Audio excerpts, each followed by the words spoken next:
The Korean War Veterans Memorial serves to acknowledge the war and the people who sacrificed their lives to fight in it through statues, murals, names, and quotes. The Korean War Veterans Memorial, built and dedicated in July of 1995, memorializes the Korean War, which is also known as the Forgotten War. This memorial calls visitors to remember and honor those, not only from the United States, but also from the United Nations who fought in the war against communism. Situated to the right of the Lincoln Memorial, in the reflecting pool, this memorial stands opposite the Vietnam Veterans Memorial. The placement of these two memorials on either side of the Lincoln Memorial emphasizes the democratic ideals of the United States. Both the Vietnam and Korean War were fought to preserve the freedom of constituents living under communist regimes. The Korean War Veterans Memorial's entrance is enclosed with trees, which provides an eerie feeling as it is quite dark. The dark granite used throughout the memorial also offers a somber feeling. The Korean War took place from 1950 to 1953. Beginning when North Korea launched an attack on South Korea, the United States acted quickly to send American troops to join the United Nations troops in South Korea. The United States' purpose in joining the war was because the U.S. backed the anti-communist dictator Syngman Rhee in the South to contain communism. The Korean War was a proxy war and was the first military action of the Cold War. The war ended in a stalemate, and an armistice was signed on July 27, 1953. In 1986, Congress authorized the American Battle Monuments Commission to establish a memorial. In 1993, ground was broken and the memorial was dedicated in 1995 on the 42nd anniversary of the armistice that ended the war. Since then, many additions have been made to the memorial. When ground was broken in November of 1993, Frank Gaylord, a veteran paratrooper of World War II, was chosen to create the 19 sculptures there today. He used the GI Bill to help him pursue higher education, where he discovered his passion for art, mainly sculpting. He became popular for his ability to make realistic stone faces. His experience helped him to create realistic depictions of soldiers that captured the emotional and physical toll of the war. He understood the effect that war had on people, so he became an effective and credible source of what the experience of soldiers looked like. His work strikes many visitors at the memorial, including Carl Gerhardt. Name and where are you from? Yeah, Carl Gebhardt from Columbus, Ohio. Okay, and what did you previously know about the Korean War before coming to this memorial?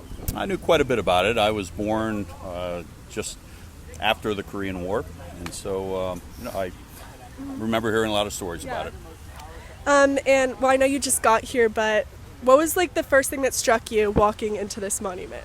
I think the patrol, the statues cool. coming in depicting the patrol field of service. So I think that's very, very good. Wait, could you explain what the patrol is real quick? Yeah, the patrol is the statues of the soldiers that are walking through. Yeah. Okay. And what do you hope to learn from this monument? Just the sacrifices that were provided not only by the Americans but by the other countries that also were involved in Korea to stop communism. Yeah, and they included all the countries on this line, so that was cool. Nelson was also chosen as an artist to create the mural of all the faces. He is disciplined in storytelling with aims to design something that affects one's attitude towards quality. He has received multiple awards for his work and impacts tourists every day. And where are you from? My name's Josh. I'm from New Hampshire. My name's Heather and I'm from New Hampshire. And what's your favorite part about this monument? My favorite part about this monument is the photos along the wall of different events that happened in the war. Kind of gives us a picture of what happened and who was there. So. What about you? Your favorite part? It's very sombering, I guess. Is that the word I'm looking for? It's overwhelming, actually. You didn't realize how many people did what they did. So, yeah. Do you have a question? Is there anything you guys learned while you're here, or something that really stood out to you? What stood out to me was probably the amount of deaths that happened through the war. I didn't realize that over 1.5 million people died. So. Yeah. Although this memorial aims to recognize all those who fought and died in the war, it has some controversies. This includes 1,015 spelling errors out of the 36,000 to 43,000 names that appear on the wall of remembrance. There are around 500 people whose names are not included but did fight in the war, as well as 245 names of service members who died of other circumstances unrelated to the war. Because of these controversies, it makes us question the whole monument's validity. When first entering the memorial, visitors walk alongside the list of names of the countries that served in the Korean War against communist forces. On the right, visitors observe stainless steel statues in their ponchos and various weapons walking on juniper bushes up a slight slope, which represents the rice paddies and terrain in Korea.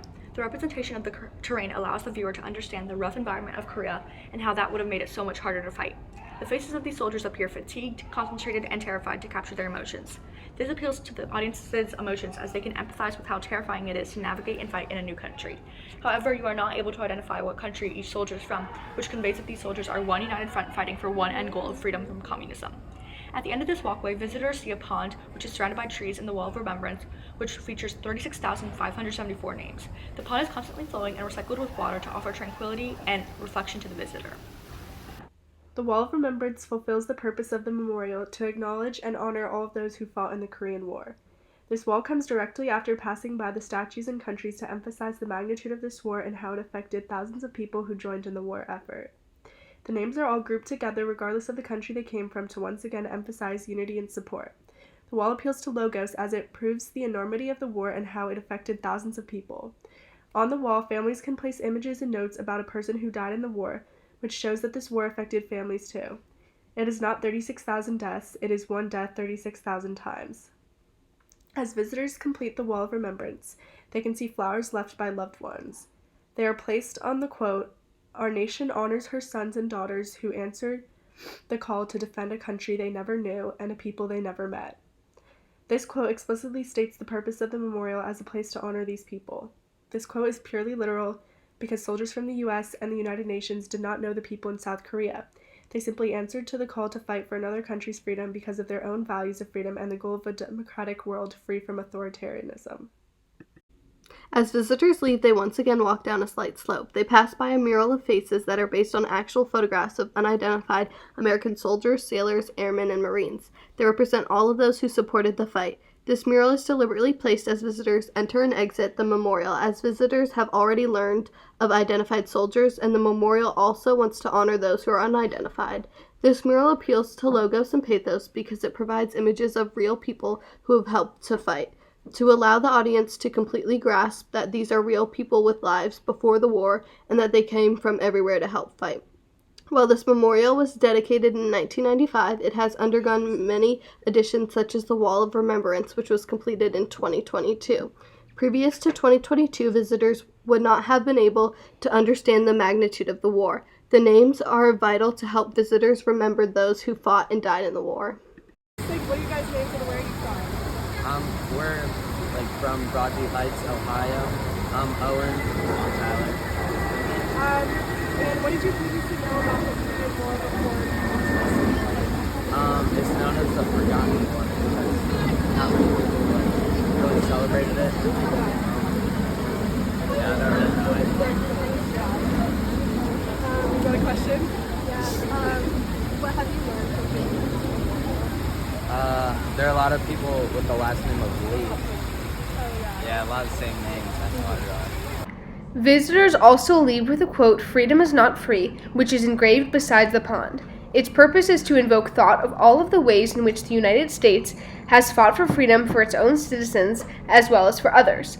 It also emphasizes that there is a cost for freedom, like the deaths of thousands, but it is worth it if you can free people from an authoritarian communist government. The quote beside the pond gets the audience to really reflect on the war.